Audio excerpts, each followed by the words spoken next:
ನಮಸ್ಕಾರ ವೀಕ್ಷಕರೇ, ಭಾರತ ಪಾಕಿಸ್ತಾನ ಗಡಿಯಲ್ಲಿ ಪರಿಸ್ಥಿತಿ ಉದ್ವಿಗ್ನವಾಗಿದೆ. ಯಾವುದೇ ಸಂದರ್ಭದಲ್ಲಿ ಮಹಾಯುದ್ಧ ಆಗಬಹುದು ಅನ್ನುವಂತಹ ಪರಿಸ್ಥಿತಿ ಇದೆ. ಈಗಾಗಲೇ ಪಾಕಿಸ್ತಾನದ ಕಡೆಯಿಂದ ಕದನ ವಿರಾಮ ಉಲ್ಲಂಘನೆ ಆಗಿದೆ, ಅಪ್ರಚೋದಿತ ದಾಳಿ ಆಗಿದೆ.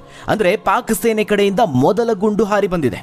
ಸ್ವಯಂ ವಿನಾಶದ ಆಸೆಯನ್ನು ಹೊತ್ಕೊಂಡು ಪಾಕ್ ಬರ್ತಾ ಇರುವಂಥದ್ದು. ಪಹಲ್ಗಾಮ್ ದಾಳಿಯ ಬಳಿಕ ಮೊದಲ ಬಾರಿಗೆ ಪಾಕ್ ಹಾಗೆ ಭಾರತದ ಸೇನೆ ಮುಖಾಮುಖಿಯಾಗಿದೆ. ಆದರೆ ಯಾವುದೇ ಸಾವು ನೋವು ಸಂಭವಿಸಿಲ್ಲ. ಭಾರತೀಯ ಸೈನಿಕರು ತಕ್ಕ ಉತ್ತರವನ್ನು ಕೊಟ್ಟಿದ್ದಾರೆ. ಗಡಿಯಲ್ಲಿ ಉಭಯ ರಾಷ್ಟ್ರಗಳು ತಮ್ಮ ಸೇನಾ ಚಟುವಟಿಕೆಯನ್ನು ಹೆಚ್ಚು ಮಾಡಿವೆ. ಈ ಮಧ್ಯೆ ಪಾಕಿಸ್ತಾನ ಕಡೆಯಿಂದ ಗುಂಡಿನ ದಾಳಿ ನಡೆದಿರುವುದು ಈ ಪರಿಸ್ಥಿತಿಯನ್ನು ಮತ್ತಷ್ಟು ಬಿಗಡಾಯಿಸಿದೆ. ಭಾರತ ಸಿಂಧೂ ನದಿ ಒಪ್ಪಂದವನ್ನು ರದ್ದು ಮಾಡುವ ನಿರ್ಧಾರವನ್ನು ಮಾಡಿದ್ರೆ ಅದಕ್ಕೆ ಪ್ರತಿಯಾಗಿ ಪಾಕಿಸ್ತಾನ ನೀರು ನಿಲ್ಲಿಸಿದ್ರೆ ಯುದ್ಧ ಮಾಡ್ತೀವಿ, ಶಿಮ್ಲಾ ಒಪ್ಪಂದವನ್ನು ಮುರಿದುಕೊಳ್ತೀವಿ ಅಂತ ಬೆದರಿಕೆ ಹಾಕಿದೆ. ಆದರೆ ಭಾರತ ಇದ್ಯಾವುದಕ್ಕೂ ತಲೆ ಕೆಡಿಸ್ಕೊಳ್ತಾ ಇಲ್ಲ. ಅಷ್ಟಕ್ಕೂ ಪಾಕಿಸ್ತಾನ ಈ ಒಪ್ಪಂದಗಳ ವಿಚಾರದಲ್ಲಿ ಏನೇ ಮಾಡಿದ್ರೂ ಅದು ಭಾರತಕ್ಕೇನೆ ಲಾಭ ಜಾಸ್ತಿ.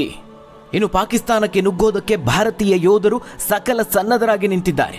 ಗಡಿಯಲ್ಲಿ ಯೋಧರು ಆವರಿಸಿಕೊಂಡಿದ್ರೆ ಅತ್ತ ಪಾಕ್ನ ದಕ್ಷಿಣ ಸಮುದ್ರ ಭಾಗದಲ್ಲಿ ಭಾರತದ INS ವಿಕ್ರಾಂತ್ ನೌಕೆ ಸುತ್ತುವರೆದಿದೆ. ಇದು ಮಾತ್ರ ಅಲ್ಲ, ಕಾರ್ಯಾಚರಣೆ ಶುರು ಮಾಡಿದ ಕೆಲವೇ ಗಂಟೆಗಳಲ್ಲಿ ಭಾರತೀಯ ಯೋಧರು ಭರ್ಜರಿ ಬೇಟೆ ಆಡಿದ್ದಾರೆ. ಪ್ರಮುಖ ಕಮಾಂಡರ್ನ ಉಡೀಸ್ ಮಾಡಿದ್ದಾರೆ. ಇದರ ಬೆನ್ನಲ್ಲೇ ಪಾಕಿಸ್ತಾನಕ್ಕೆ ಬಾಂಬ್ ಬಿದ್ದಿದೆ. ಪಾಕ್ ಸೈನಿಕರು ಉಡೀಸಾಗಿದ್ದಾರೆ. ಹಾಗಾದ್ರೆ ಪಾಕ್ ಗಡಿಯಲ್ಲಿ ಏನೆಲ್ಲ ಬೆಳವಣಿಗೆ ಆಗಿದೆ? ಪಹಲ್ಗಾಮ್ ದಾಳಿಯ ನಂತರದ ಬಿಗ್ ಬೆಳವಣಿಗೆ ಏನು? ಲಾಕ್ ಆಯ್ತಾ ಪಾಕಿಸ್ತಾನ?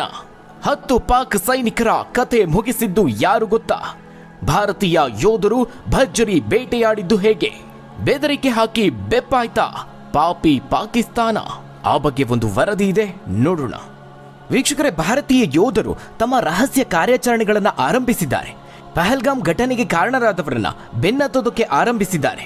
ಅದರಲ್ಲಿ ಪ್ರಮುಖವಾಗಿ ಈಗ ಲಷ್ಕರ್ ಎ ತೊಯ್ಬಾದ ಉಗ್ರಗಾಮಿಗಳಾದ ಆದಿಲ್ ಹುಸೇನ್ ಥೋಕರ್ ಮತ್ತು ಆಸಿಫ್ ಶೇಖ್, ಈ ಇಬ್ಬರು ಉಗ್ರಗಾಮಿಗಳ ಮನೆಗಳನ್ನು ಸ್ಫೋಟಿಸಿ ಧ್ವಂಸ ಮಾಡಲಾಗಿದೆ. ಈ ಆದಿಲ್ ಹುಸೇನ್ ಥೋಕರ್ ಅನ್ನುವ ಕ್ರಿಮಿ ಅನಂತನಾಗ್ ಜಿಲ್ಲೆಯ ನಿವಾಸಿಯಾಗಿದ್ರೆ, ಇತ್ತ ಆಸಿಫ್ ಶೇಖ್ ಪುಲ್ವಾಮಾದಲ್ಲಿ ವಾಸ ಮಾಡ್ತಾ ಇದ್ದ.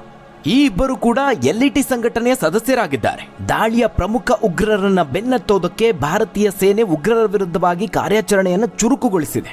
ಎಷ್ಟರ ಮಟ್ಟಿಗೆ ಅಂತ ಹೇಳಿದ್ರೆ, ಕಾಡಿನೊಳಗೆ ಅಡಗಿ ಕುಳಿತಿರುವ ಉಗ್ರರನ್ನ ಹುಡುಕಿ ಹತ್ಯೆ ಮಾಡಲಾಗ್ತಾ ಇದೆ.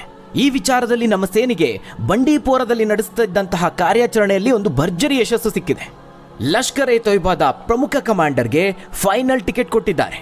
ಬಂಡೀಪೋರ ಎನ್ಕೌಂಟರ್ನಲ್ಲಿ ಲಷ್ಕರ್ ಎ ತೊಯ್ಬಾ ಉಗ್ರ ಸಂಘಟನೆಯ ಕಾಶ್ಮೀರದ ಕಮಾಂಡರ್ ಅಲ್ತಾಫ್ ಲಲ್ಲಿಯನ್ನ ಭಾರತೀಯ ಸೇನೆ ಹತ್ಯೆ ಮಾಡಿದೆ. ವೀಕ್ಷಕರು, ಈ ಒಂದು ಕಾರ್ಯಾಚರಣೆಯಲ್ಲಿ ಉಗ್ರರು ಅಡಗಿರುವ ತಾಣಗಳನ್ನು ಭಾರತೀಯ ಸೇನೆ ಸುತ್ತುವರಿಯುತ್ತೆ. ಈ ವೇಳೆ ಉಗ್ರರಿಂದ ಭಾರೀ ಪ್ರತಿರೋಧ ವ್ಯಕ್ತವಾಗುತ್ತೆ. ಈ ಕಡೆಯಿಂದ ನಮ್ಮ ಭಾರತೀಯ ಸೇನೆ ಕೂಡ ದಾಳಿಯನ್ನು ತೀವ್ರಗೊಳಿಸುತ್ತೆ. ಇದೇ ದಾಳಿಯಲ್ಲಿ ಅಲ್ತಾಫ್ ಲಲ್ಲಿ ಹತ್ಯೆ ಆಗಿರುವಂಥದ್ದು.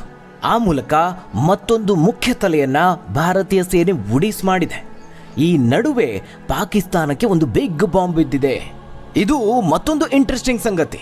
ವೀಕ್ಷಕರೇ, ಪಾಕಿಸ್ತಾನದಲ್ಲಿ ಬಲೂಚಿಸ್ತಾನ್ ಸ್ವಾತಂತ್ರ್ಯಕ್ಕಾಗಿ ಬಲೂಚಿಸ್ತಾನ್ ಲಿಬರೇಷನ್ ಆರ್ಮಿ ಪಾಕಿಸ್ತಾನದ ವಿರುದ್ಧ ನಿಂತಿದೆ. ಈ ಒಂದು ನಿರಂತರ ಸಂಘರ್ಷದಿಂದಾಗಿ ಅಲ್ಲಿ ಹಲವು ಸಾವು ನೋವುಗಳು ಸಂಭವಿಸ್ತಾ ಇದೆ. ಇದೀಗ ಇದೇ ಬಲೂಚ್ ಲಿಬರೇಷನ್ ಆರ್ಮಿ ಅಥವಾ BLA ಪಾಕಿಸ್ತಾನದ ಕೈಟಾ ಬಳಿ ಮಾರ್ಗತ್ನಲ್ಲಿ ಪಾಕಿಸ್ತಾನಿ ಸೇನಾ ಸಿಬ್ಬಂದಿಯ ಬೆಂಗಾವಲು ಪಡೆಯನ್ನು ಗುರಿಯಾಗಿಸಿಕೊಂಡು ದಾಳಿ ಮಾಡಿದೆ. ರಿಮೋಟ್ ಕಂಟ್ರೋಲ್ಡ್ IED ಮೂಲಕ ದಾಳಿ ನಡೆಸಿರುವಂಥದ್ದು. ಈ ದಾಳಿಯಲ್ಲಿ 10 ಪಾಕಿಸ್ತಾನಿ ಸೇನಾ ಸಿಬ್ಬಂದಿ ಸಾವನ್ನಪ್ಪಿದ್ದಾರೆ. ಈಗಾಗಲೇ ಬಲೂಚ್ ದಾಳಿಗೆ ಪಾಕಿಸ್ತಾನದ ಹಲವು ಸೇನಾ ಸಿಬ್ಬಂದಿ ಸಾವನ್ನಪ್ಪಿದ್ದಾರೆ. ಈಗ ಮತ್ತೊಂದು ದಾಳಿ ನಡೆದಿರುವಂಥದ್ದು. ಅಷ್ಟು ಮಾತ್ರ ಅಲ್ಲ, BLA ತನ್ನ ಕಾರ್ಯಾಚರಣೆಯನ್ನು ಮುಂದಿನ ದಿನಗಳಲ್ಲಿ ಮತ್ತಷ್ಟು ತೀವ್ರಗೊಳಿಸ್ತೀವಿ ಅಂತ ಎಚ್ಚರಿಕೆ ನೀಡಿದೆ. ಈ ಘಟನೆಗಳಿಂದ ಪಾಕಿಸ್ತಾನಿ ಸೇನೆಯ ಭದ್ರತೆಯ ಬಗ್ಗೆ ಗಂಭೀರ ಪ್ರಶ್ನೆಗಳನ್ನೇ ಎಬ್ಬಿಸ್ತಾ ಇದೆ. ಕಳೆದ 1 ತಿಂಗಳ ಹಿಂದಷ್ಟೇ ಇದೇ BLA ಗುಂಪು ಪಾಕಿಸ್ತಾನದ ರೈಲನ್ನೇ ಹೈಜಾಕ್ ಮಾಡಿತ್ತು. ಅದರಲ್ಲಿ 339 ಪ್ರಯಾಣಿಕರನ್ನ ಒತ್ತೆಯಾಳನ್ನಾಗಿ ಇರಿಸಿಕೊಳ್ಳಲಾಗಿತ್ತು. ಆ ಒಂದು ಘಟನೆಯಲ್ಲಿ 25 ಜನರು ಪ್ರಾಣ ಕಳೆದುಕೊಂಡಿದ್ರು. ಇದೀಗ ಇದೇ BLA ಮತ್ತೊಂದು ದಾಳಿ ನಡೆಸಿ ಹಲವು ಪ್ರದೇಶಗಳಲ್ಲಿ ಪಾಕಿಸ್ತಾನದ ಭದ್ರತಾ ಠಾಣೆಗಳನ್ನೇ ವಶಪಡಿಸಿಕೊಂಡಿದೆ.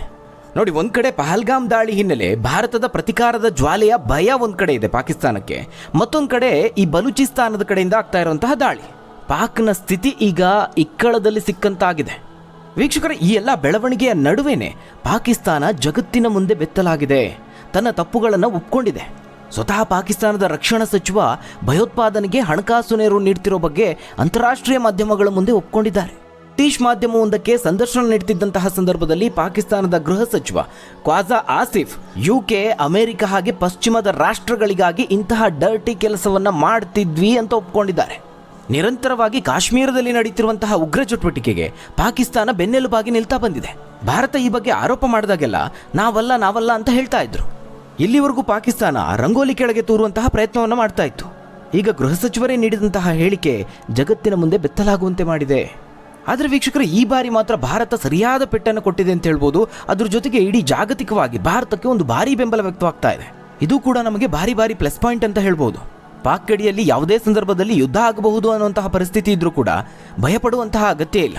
ಯುದ್ಧಕ್ಕೆ ಮುನ್ಸೂಚನೆ ಅನ್ನುವಂತೆ ಗಡಿಭಾಗದಲ್ಲಿ ಎರಡೂ ದೇಶಗಳು ಸಹ ಯುದ್ಧ ವಿಮಾನಗಳು, ಕ್ಷಿಪಣಿ ಪ್ರಯೋಗ, ಸೈನಿಕರ ನಿಯೋಜನೆ ಮಾಡ್ತಾ ಇದೆ.